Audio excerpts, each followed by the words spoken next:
Good afternoon, everybody. We're at St Thomas's Church in Worsbrough, or Worsbrough. This church, oh, look how beautiful the ground is. Oh, look at them. This church, everyone, is spectacular. It houses some graves for some very, very prominent individuals from Barnsley's past. This grave, for instance, up here is the grave of a Mer from many years back. But the reason why we're here today, I have featured some graves from this place, but around the corner and there's some old mining barons and some really, really interesting stories. In fact, this memorial here is to the Swathe colliery disaster, and the man who owned Swathe is actually buried around there. It was that colliery disaster that killed him, although he wasn't in charge of the mine at the time, but the stress of it. I'll tell you the story in the video. But today we're going to turn our attention to up this hill, and the reason for that is that up until quite recently these graves were not visible. These ones here, yeah, they were. We'll have a look at them. But we're going to take a look at these here because these were literally all covered in ivy. You couldn't get to them, like those ones up there. So at the back of the church, I imagine there's probably more graves up there, maybe, but you're not going to be able to get to them because they're ivy. In fact, I'm pretty sure there are, because if you go around the other side, you can see stones sticking out of the ivy. And I think over time they'll probably undo them. But today we're going to go and we're going to have a look. And what's interesting about some of these graves, oh, I feel tight walking on this ground because these flowers are just beautiful. Try and watch where I'm putting my foot.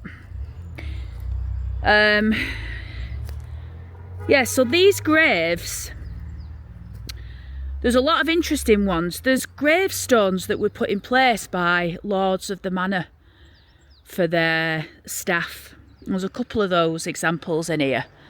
So we're going to have a look at them. We're going to see what we can find and just take it from there. Let's start with this grave. This is John Priestley. He died December 24th, wow, Christmas Eve, 1872. He was 72-year-old. Also his wife Elizabeth, she died in 1842. That poor get was only 36, and she was buried at St Mary's. So St Mary's is right up in the village, up there. We've done that one on the channel as well. Also Elizabeth, their youngest daughter, also Anne, wife of the above. She died August 17th, 1881, excuse me. How nice is that? So John's died. When they've created this stone for him, because everyone else has gone in after him, well, apart from Elizabeth, she's gone in. But have you seen how Anne has put his first wife on there and his daughter, and then finally she's gone on? Ooh. See that bird then? Here's an example of one of the servants, William Saville of Swathe House. So William Saville isn't the person in this grave, but he's the lord of the manor. And this grave actually belongs to James Q, his faithful servant of 19 years, who died February the 16th, 1873. Swathe House is still standing. We'll go and see it sometime. I think it's been converted into flats now. But let's have a look. Robert Marshall, he died October 6th, 1867, aged 61. Grieve not, dear wife, be content, for unto you I was but lent. For unto you I was but lent. My time is past, my race is run, therefore, dear wife, prepare to come. Also William, son of Joseph and Anne Taylor. You know, this is a shame that we can't see this one. I'll tell you what's fabulous about some of the inscriptions you see on graves. Some of them are really like macabre. You know, like, I'm in here now, but you know, it's going to be your time soon. John Parkin, whose life was sacrificed in the Edmonds main explosion, December 8th, 1862, aged 28. So there's a directory. We'll have a look at it and see if we can find out what the cause of death was for John. And if I can find it, you'll be looking at it now. You have to excuse me if I cough, everyone. I've not been well, and I'm getting better, but my chest is just a bit, you know, needing to clear. It says, out of the depths I have cried unto the Lord, therefore all be in readiness tomorrow we die. See what I mean? He was snatched from his home on earth to his home in heaven. This stone is flopped over. Mary, wife of Thomas Parkin, who died March 16th, 1863, aged... Was she 87 or 37? Let's have a look. 87. Also Thomas, the above named, who died December 5th, 1840, aged 63. He's also interned up at St Mary's Church. Edmund's in there as well. Should we get a look at these covered graves? Long lost graves. Look at this floor, everybody. It's out like something out of a book, isn't it? You know, like a... I mean, this is a beautiful graveyard. It really is. This is an interesting grave. We'll go to this one in a bit. We'll do that last.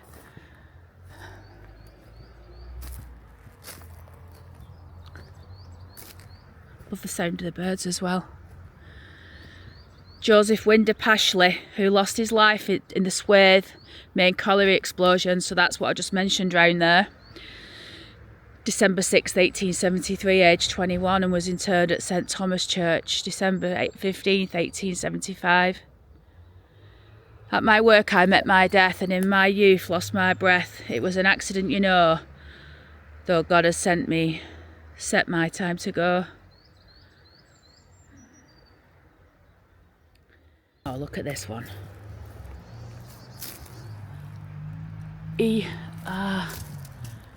Oh, look.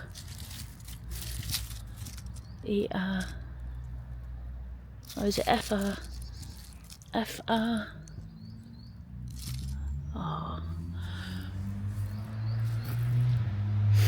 This is a problem. See the McDonald's bag? Not fair really, is it? So this is all the brush that they cut back, and this is one of the graves. William, the beloved son of Joseph and Hannah Swinburne,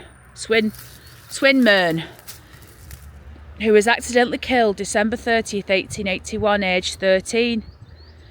And art thou gone forever come, and left is here to weep, till we are called to follow thee, and in the grave to sleep. Also Mary, daughter of the above, Joseph and Hannah, who died October 6th, 1883, aged 13 months. That's a sad grave, isn't it, everybody?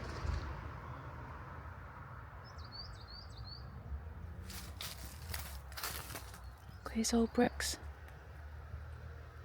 See, look over there. See that one, everybody? Behind the church. We'll have a walk over and see if we can get to that. 100% we'll try. Meanwhile, let's have a look at this one. George Bennett of Barnsley, who lost his life by a fall of coals in the Agnes Main Colliery, January the 9th, 1866. Hi everyone, right, listen to this. George, when he died, his body was taken to the Providence Inn in Barnsley. I don't think that's still a pub these days. This was in 1866. So on the 10th of January, 1866, the coroner went to this pub, looked at his body, and the wife had to go and give a run through as to what had happened. And what she said was he left the house at 2:30 in the afternoon to go to work. 6 hours later, some fellas brought him back, stretchered, right, in a really bad way. He was still alive. But what had happened is he were at work and some coal had fallen on him from the coal face. And so what they'd done is the blokes that he were working with picked him up and they'd put him in the back of a cart. And this horse was bringing him out of the pit. As they were bringing him out, something happened to the horse. The horse got spooked, fired off. His body was then flung from the cart onto the floor. By the time that he'd got home, he couldn't. His back was really badly injured, and he couldn't feel anything. He couldn't feel his legs. He couldn't feel anything. They took him upstairs, sent for this fella. This fella come round, this doctor, and I don't know. I don't even know they had painkillers back then. So basically, the doctor looked at him, and then the next morning, on the 9th, that's when he died, and he died just before 6 o'clock. On the 10th, like I say, his wife had to go to that Providence Inn, and she had to give a full run through of what actually went on. On his gravestone, it says that he died of a fall in the coal, but I'm wondering whether that throw from the horse and cart might have added to that. I don't know. Obviously, the coal would have done a lot of damage. But you wonder, don't you, if he hadn't have been thrown from that cart, would he have survived? I don't know. He's only 47 as well. So there you go. Age 48. Be ye therefore ready also, warring the Son of thee cometh at the hour when ye think not. Also, Esther Bennett, she died 9th of June 1870, age 43. That must be his wife, Elsa.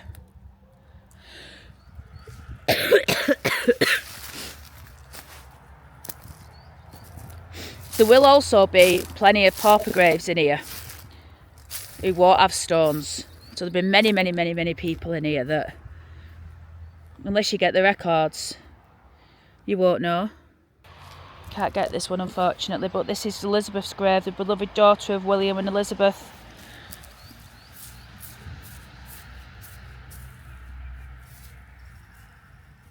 Goodall of Worsbrough. Death dates hidden. What a shame. 2 down here, another one. Clementia.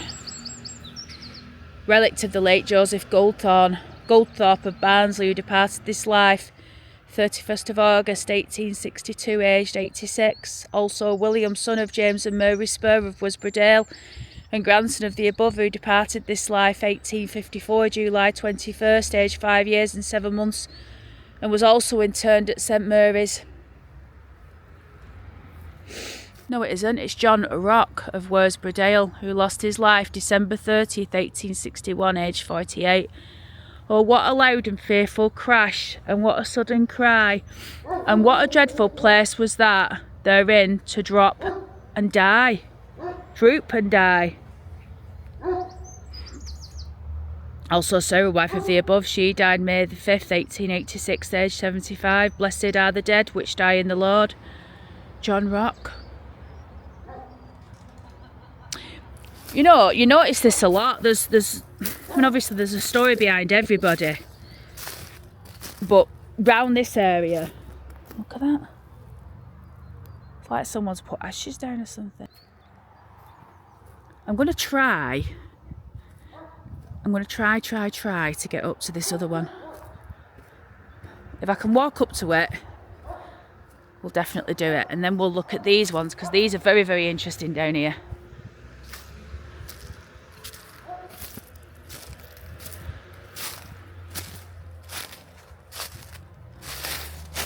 Whoops. Well, they went flying then.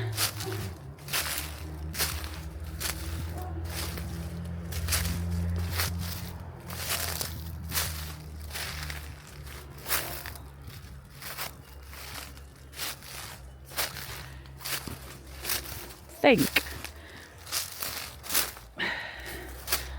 as long as I keep, I'm almost there. It's getting really steep, everybody. Very steep. One step at a time.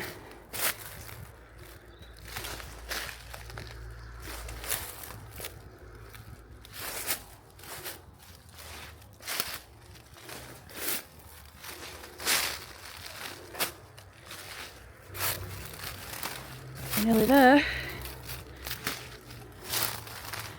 We've made it. There's another one there as well, look.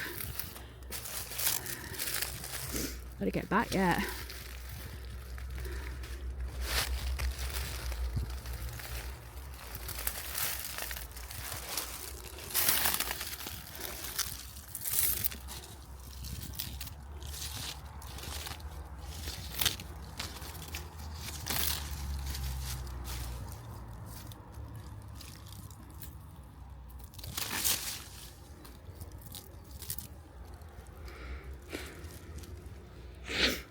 Thomas Schofield, who departed this life October 30th, 1878, aged 45.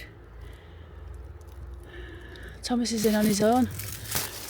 The question is, do we go to this other one? I think we should try.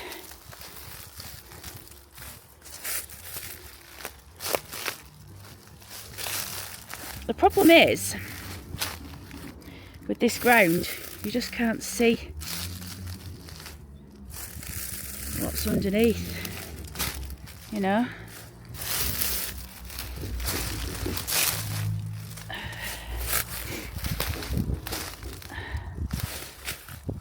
Absolute crackpot me. Let's go up on this ridge. We're nearly there. I think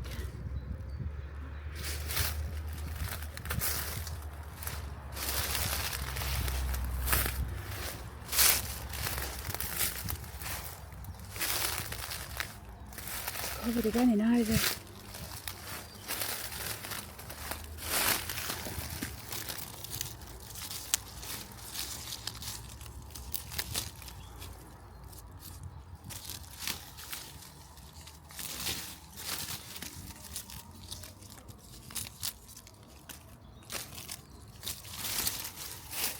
There we go.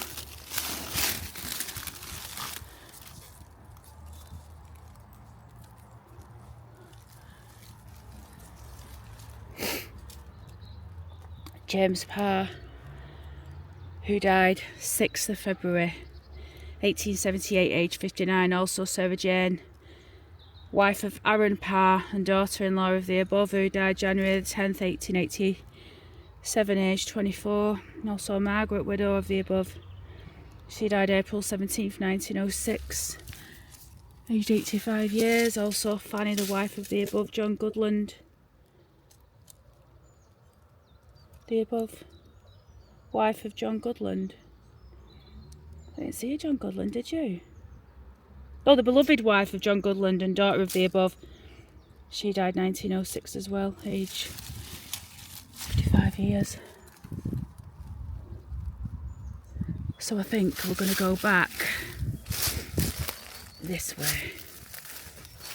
Right, I'm going to stop filming for a minute, everyone, while I make my way back. Almost down. The challenge is, I mean, it's a really steep hill, but the challenge is you can't see where the drop is. I mean, literally that could be the wall and you wouldn't know. Do you know what I mean? And you just go tumbling. But I think we've done it. I think we've done it, everyone. And actually, we're right out at the next grave that we want to look at. How good is that?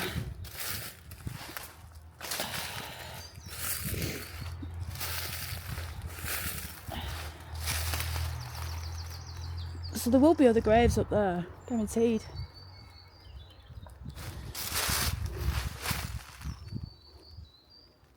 Oh, there's one there, look. There's one there we missed.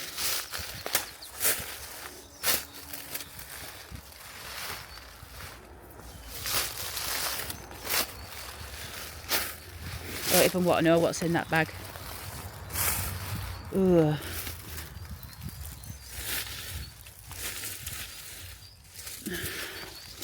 John, son of Charles and Elizabeth Sr., who died October 7th, 1878, aged 7 years.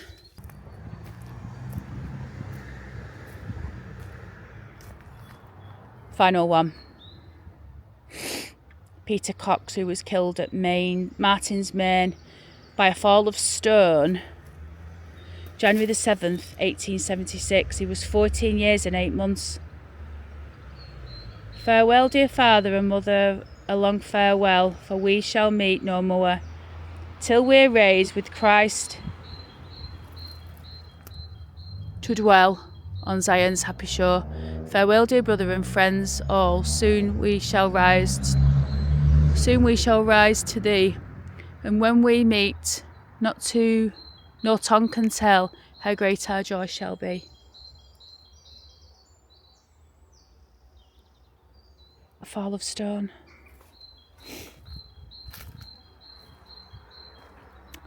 So everybody, these have been the long forgotten graves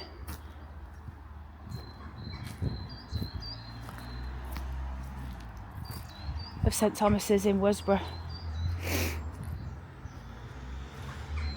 I hope you've enjoyed. I definitely feel better for getting out of the house, and I will see you in the next one.